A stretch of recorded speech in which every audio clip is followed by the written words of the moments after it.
السلام علیکم ورحمۃ اللہ وبرکاتہ۔ بسم اللہ الرحمن الرحیم۔ آج ایسی حقیقت آپ لوگوں کے سامنے لے کر آیا ہوں جسے سن کر کچھ لوگ مجھ پر اعتراض کریں گے اور کچھ لوگ مجھ سے اتفاق کریں گے۔ لوگ جو مجھ سے اعتراض کریں گے میں ان سے کہنا چاہتا ہوں کہ مجھ سے اعتراض کرنے کے بجائے آپ اپنے شہر کے، اپنے گاؤں کے جو عالم ہیں، جو علماء ہیں، ان سے جائیں، ان سے پوچھیں، انشاءاللہ وہ یہی بتائیں گے جو میں بتانے والا ہوں۔ بات یہ ہے کہ شب بارات کے تعلق سے کچھ ایسی روایات، کچھ ایسے واقعات منسوب ہو گئے ہیں جسے لوگ سنتے ہیں، سچ مانتے ہیں، خود بھی سنتے ہیں، لوگوں کو سناتے ہیں، بتاتے ہیں۔ حالانکہ ہمارے علماء، ہمارے مفتیان کرام نے اس کی رد کی ہے اور اپنی کتابوں میں اس کی اصلیت بتائی ہے، لیکن کچھ لوگ ہیں جو علماء کی سنتے نہیں، جو عالموں کی سنتے نہیں، وہ بس ان کا یہ نظریہ ہوتا ہے کہ نہیں، ہم اتنے دن سے سنتے آئے ہیں، یعنی ہماری عمر ہو گئی، ہم یہی سنتے ہیں اور یہی جانتے ہیں، آپ کیسے نئی بات بتا رہے ہیں۔ بات یہ ہے کہ شب بارات میں حضرت اویس کرنی رضی اللہ تعالی عنہ کے نام سے فاتحہ دلائی جاتی ہے اور حلوے کی فاتحہ دلائی جاتی ہے، تو لوگوں میں یہ مشہور ہے اور لوگ یہی جانتے ہیں، حالانکہ ان کو بتاؤ تو مانتے نہیں۔ وہ یہ کہ حضرت اویس کرنی رضی اللہ تعالی عنہ نے جب سنا کہ سید عالم صلی اللہ تعالی علیہ وسلم نے جب غزوہ احد میں آپ گئے، وہاں پر آپ کے ایک دندان مبارک شہید ہو گیا، تو حضرت اویس کرنی رضی اللہ تعالی عنہ تک جب یہ خبر پہنچی تو حضرت اویس کرنی رضی اللہ تعالی عنہ نے نبی پاک صلی اللہ علیہ وسلم کے عشق میں، نبی پاک صلی اللہ علیہ وسلم کے محبت میں آپ نے اپنے دانت کو شہید کر دیا، توڑ دیا۔ وہ اس لیے کہ جو نبی پاک صلی اللہ علیہ وسلم کا دانت شہید ہوا ہے، جو تکلیف ان کو ہوئی ہے، اس تکلیف کو میں بھی اپنے اوپر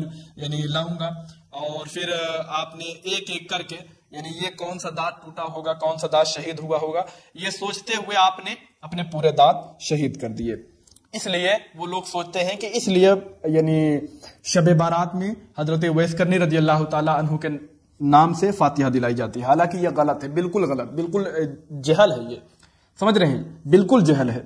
حضرت اویس کرنی رضی اللہ تعالی عنہ ایک تابعی ہیں، سید التابعی ہیں، تابعیوں کے سردار ہیں، جسے حضرت ابو بکر صدیق صحابہ سید الصحابہ ہیں، یہ صحابہ کے سردار، ویسے حضرت اویس کرنی رضی اللہ تعالی عنہ سید التابعی ہیں، تابعیوں کے سردار ہیں۔ تو آپ خود بتائیں کہ حضرت اویس کرنی رضی اللہ تعالی عنہ کیا قرآن کے خلاف جائیں گے؟ آپ کہیں گے قرآن کے خلاف کیسے ہو گیا؟ ہاں میرے بھائی، قرآن میں اللہ تبارک و تعالیٰ فرماتا ہے اپنے جانوں پر ظلم نہ کرو، اپنے آپ کو ہلاکت میں نہ ڈالو، سمجھ رہے ہیں؟ آئیے میں آپ کے سامنے ایک آیت پیش کرتا ہوں، سورہ بقرہ آپ دیکھیں، سورہ بقرہ آیت نمبر 195، اور اللہ کی راہ میں خرچ کرو اور اپنے آپ کو ہلاکت میں نہ ڈالو اور نیکی کرو، بے شک اللہ نیکی کرنے والوں سے محبت کرتا ہے۔ دیکھا آپ نے، اللہ تبارک و تعالیٰ کہہ رہا ہے کہ اپنے آپ کو ہلاکت میں نہ ڈالو، سورہ بقرہ آیت نمبر 195۔ ٹھیک ہے، حضرت اویس کرنی رضی اللہ تعالیٰ عنہ کی طرف اگر اس بات کو منسوب کرو گے کہ انہوں نے اپنے سارے دانت کو توڑ دیا تو یہ اپنے آپ کو ہلاکت میں ڈالنا ہے، سمجھ رہے ہیں؟ تو حضرت اویس کرنی رضی اللہ تعالیٰ عنہ کبھی یہ قرآن کے خلاف نہیں جائیں گے، کیونکہ صحابہ حضرت ابو بکر صدیق کیا محبت نہیں کرتے تھے؟ صحابہ نبی پاک صلی اللہ علیہ وسلم پہ جان نچھاور نہیں کرتے تھے؟ تو انہوں نے یہ عمل کیوں نہیں کیا؟ میرے بھائی، یہ واقعہ جو حضرت اویس کرنی رضی اللہ تعالیٰ عنہ کی طرف منسوب کیا جاتا ہے، یہ سراسر غلط ہے اور یہ جہل ہے، جہالت ہے۔ ٹھیک ہے، آئیے میں فتاوی آپ کو دکھا دیتا ہوں۔ میرے بریلوی بھائی مجھ پہ اعتراض کریں گے، مجھے پتا ہے، اسی لیے میں بریلوی کا فتویٰ دکھا دیتا ہوں، بریلی شریف کا فتویٰ، اور اس کے بعد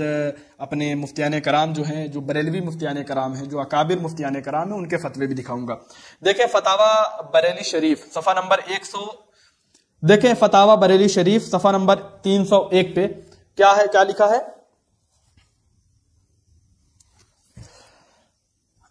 آپ دیکھیں فتاوی بریلی شریف، آپ دیکھیں فتاوی بریلی شریف صفحہ نمبر 301، اس پہ لکھا ہوا ہے یعنی حضور علیہ السلام کے رباعی دندان شہید ہو گئے، یعنی رباعی دانت مطلب یہ چوبھڑ جسے کہتے ہیں اس کو، اس میں لکھا ہے کہ یعنی حضور علیہ السلام کے رباعی دندان شہید ہو گئے، اور اس کی خبر حضرت اویس کرنی رحمت اللہ علیہ کو ہوئی اور انہوں نے اپنے دانت شہید کر لیے، یہ روایت نظر سے نہ گزری اور غالباً ایسی روایت ہی نہیں ہے، اگرچہ مشہور یہی ہے، واللہ تعالی عالم۔ ٹھیک ہے میرے بھائی، اس میں ہے کہ غالباً ایسی کوئی روایت ہی نہیں ہے، نظر سے نہیں گزری، کسی کی نظر سے ہی نہیں گزری، ایسی کوئی روایت ہے کتابوں میں یا نہیں، سمجھ رہے ہیں؟ نہیں ہے۔ اب آئیے میں فتاوی شارح بخاری آپ کو دکھاتا ہوں، علامہ مفتی شریف الحق امجدی صاحب کی فتاوی شارح بخاری جلد 2 صفحہ نمبر 114 پر دیکھیں، ان سے 2 سوال کیے گئے ہیں، میں آپ کو پڑھ کے سناتا ہوں۔ پہلا سوال لکھا ہے، اویس کرنی کو کس نے دیکھا ہے اور اویس کرنی کس سے بیعت ہوئے ہیں، اور اویس کرنی کی بارگاہ میں سب سے پہلے حلوہ کس نے پیش کیا، اور یہ بتایا جائے کہ حشر کے میدان میں اویس کرنی سے نبی صلی اللہ تعالی علیہ وسلم کی ملاقات ہوگی یا نہیں، اگر ہوگی تو کیسے، اور اگر نہیں ہوگی تو کیوں، اور یہ بھی بتایا جائے کہ اویس کرنی کو ہمارے نبی صلی اللہ علیہ وسلم کے امتی دیکھ پائیں گے یا نہیں۔ ٹھیک ہے، اور ایک سوال اور ہے، میں جو پوائنٹ ہے میں جواب کی طرف چلتا ہوں، اس میں کوئی ایسی بات نہیں ہے، میں جواب کی طرف چلتا ہوں، آپ کو جواب سناتا ہوں۔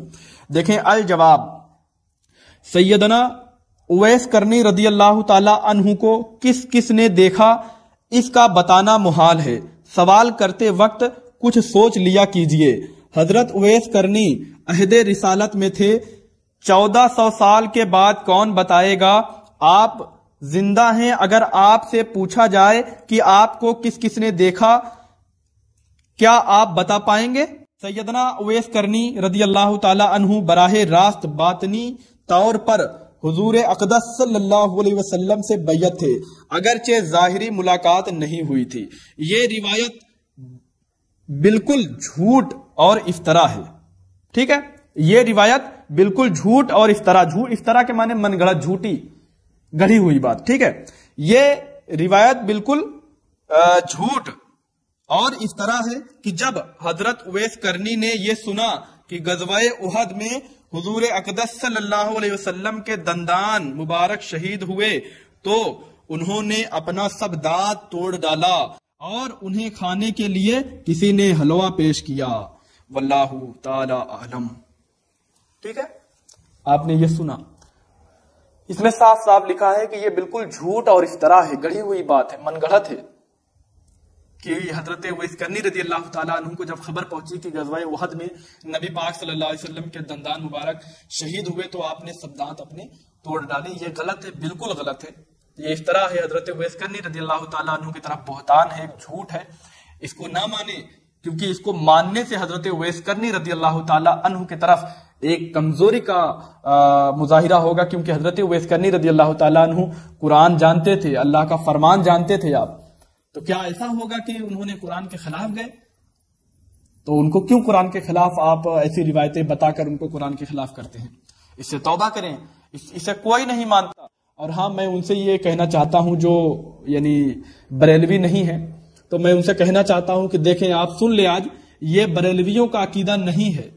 یہ لوگوں کی جہالت ہے، لوگوں میں مشہور ہو گیا ہے، ہمارے علماء اس کی مذمت کرتے ہیں، اس کی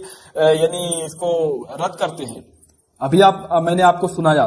تو اس کو آپ بریلویوں کی طرح منسوب نہ کیا کریں، کیونکہ کچھ باتیں لوگوں میں مشہور ہوتی ہیں اور لوگوں میں ہی رہتی ہیں، علماء اس کی رد کرتے ہیں لیکن لوگ سنتے نہیں، تو ہم بھی اس کی رد کرتے ہیں جیسے آپ اس کی رد کرتے ہیں کہ حضرت اویس کرنی رضی اللہ تعالی عنہ نے اپنے دانت نہیں توڑے تھے۔ ٹھیک ہے، مجھ سے بولنے میں اگر کوئی غلطی ہوئی ہو تو مجھے معاف کریں، استغفر اللہ ربی من کل ذنب واتوب الیہ۔ السلام علیکم ورحمۃ اللہ وبرکاتہ۔